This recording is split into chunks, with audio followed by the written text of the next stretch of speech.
राजा सूर्यसेन. राजा सूर्यसेनचे राज्य प्रतापगड इथपर्यंतच मर्यादित होते. आणखी काही राज्ये त्याच्या अधीन होती. राजाला एक मुलगी होती. ती दिसायला फार सुंदर आणि बुद्धिमान होती. ती लग्नाच्या वयाची झाल्यावर राजाने तिच्यासाठी वर पाहणे सुरू केले. त्याची इच्छा अशी होती की आपल्या मुलीचा विवाह वीर आणि बुद्धिमान मुलाशी व्हायला पाहिजे, जो आपल्यानंतर या राज्याचा योग्य प्रकारे सांभाळ करू शकेल.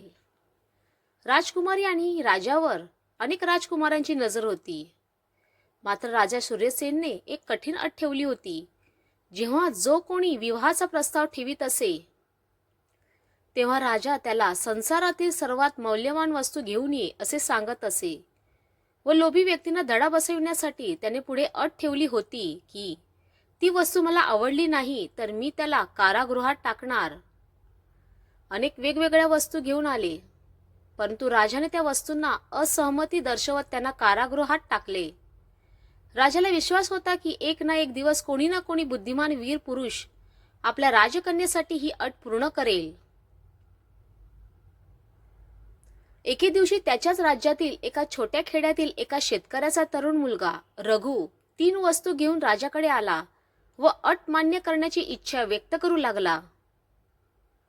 राजाने अनुमती दिली. रघु म्हणाला, मी जगातील 3 अनमोल वस्तू आणल्या. त्यापैकी पहिली म्हणजे माती, जी आपल्याला अन्न देते. दुसरे म्हणजे पाणी, जे भेदाभेद न पाहता सर्वांची तृषा शांत करते, आयुष्य वाचवते. आणि तिसरी वस्तू म्हणजे पुस्तक, जे सर्वांना समान ज्ञानाचे ज्ञानदान करते. ज्ञानाचा आधार म्हणजे पुस्तक. ज्ञानाची गरज भागविण्याचे काम याच्याकडून केले जाते. राजा या तिन्ही वस्तू व त्याचे त्यामागचे विचार पाहून ऐकून भारावून गेला.